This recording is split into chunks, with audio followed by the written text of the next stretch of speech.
Assalamualaikum warahmatullahi wabarakatuh. Saya Budi Setiawan akan mempresentasikan UAS Organisasi Arsitektur Komputer. Top Level View of Computer, Function and Interconnection. Materi. Yang pertama komponen komputer, yang kedua fungsi komputer, yang ketiga hubungan antar struktur, yang keempat sistem bus. Konsep. Komputer dari komponen CPU, I/O, dan memori. Kedua komponen saling berhubungan. Ketiga untuk mencapai fungsi komputer atau eksekusi program. Yang keempat adanya pertukaran data dan sinyal kontrol. Program adalah suatu deretan langkah-langkah pada setiap langkah dikerjakan suatu operasi aritmetik atau logika pada setiap operasi. Diperlukan sejumlah sinyal kendali tertentu. Fungsi kontrol unit. Untuk setiap operasi disediakan kode yang unik. Contohnya ADD dan move. Bagian hardware tertentu menerima kode tersebut kemudian menghasilkan sinyal-sinyal kendali. Yang ketiga jadilah komputer. Fungsi komputer menjalankan program yang terdiri dari kumpulan instruksi yang disimpan dalam memori. Fungsi prosesor mengeksekusi instruksi yang ditetapkan dalam komputer. Vehicle program counter atau PC berisi address instruksi berikutnya yang akan diambil. Yang kedua, prosesor mengambil instruksi dari memori pada lokasi yang ditunjuk oleh PC. Yang ketiga, naikkan PC, kecuali ada perintah tertentu.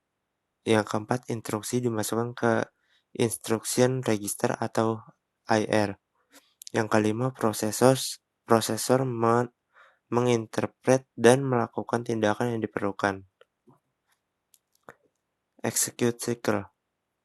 Yang pertama, prosesor, memori, transfer data antar CPU dan main memori. Yang kedua, prosesor input-output, transfer data antar CPU dengan input-output modul.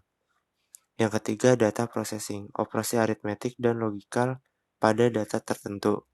Yang keempat, kontrol, mengubah urutan operasi, contohnya jam. Multiple interrupts. Yang pertama, disable interrupts. Prosesor akan mengabaikan interrupt berikutnya. Interrupt tetap akan diperiksa setelah interrupt yang pertama selesai dilayani. Yang kedua, defend profits. Low priority interrupts dapat diinterupsi oleh higher priority interrupts.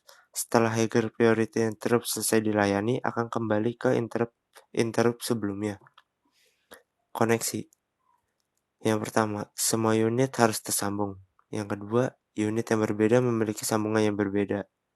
Contohnya memori, input-output, dan CPU.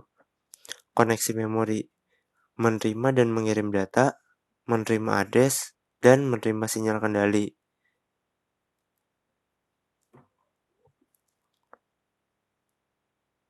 Koneksi input-output serupa dengan sambungan memori. Output, menerima data dari komputer dan mengirimkan data ke peripheral. Input, menerima data dari peripheral dan mengirimkan data ke komputer. Sambungan input-output, menerima sinyal kendali dari komputer. Yang kedua, mengirimkan sinyal kendali dari peripherals, contohnya spin disk. Yang ketiga, menerima address dari komputer, contohnya nomor port. Yang keempat, mengirimkan sinyal interrupt. Bus. Yang pertama, ada beberapa kemungkinan interkoneksi sistem. Yang kedua, yang dapat dipakai single bus dan multiple bus. Yang ketiga, PC control atau address atau data bus. Yang keempat, DSI PDP, contohnya Unibus. Apa itu bus? Bus adalah jalur komunikasi yang menghubungkan beberapa device, biasanya menggunakan cara broadcast.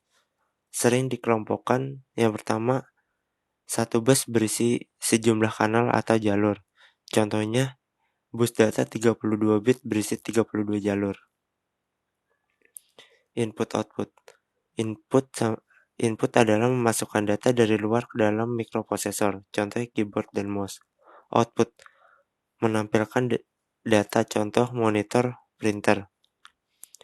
Unit input-output dalam bekerja memerlukan sinyal kontrol. Modul input-output interface bagi sistem bus untuk mengendalikan satu atau lebih perangkat. Alasan input-output tidak terhubung langsung ke sistem bus. Yang pertama, bervariasi metode operasi piranti periferal. Yang kedua, kecepatan transfer data piranti periferal umumnya lebih lambat daripada jalur laju transfer data pada CPU maupun memori. Yang ketiga, format data dan panjang data pada piranti periferal seringkali berbeda dengan CPU, sehingga perlu ada modul yang berfungsi untuk menyelaraskannya. Fungsi modul input-output bertanggung jawab atas pengendalian perangkat luar. Yang kedua, bertanggung jawab pula dalam pertukaran data antara perangkat tersebut dengan memori utama ataupun dengan register-register dalam CPU. Tugas modul I/O, kontrol dan pewaktuan. Yang kedua, komunikasi CPU. Yang ketiga, komunikasi perangkat eksternal. Yang keempat, pembufferan data. Yang kelima, deteksi kesalahan. Komunikasi CPU dan I/O. Yang pertama, command decoding, yaitu modul I/O yang menerima perintah-perintah dari CPU yang dikirimkan sebagai sinyal ke control bus.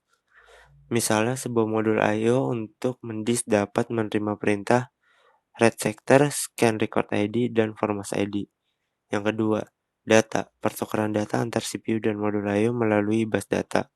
Yang ketiga, status reporting, yaitu pelaporan kondisi status modul I/O maupun perangkat periferal, umumnya berupa status kondisi basi atau ready.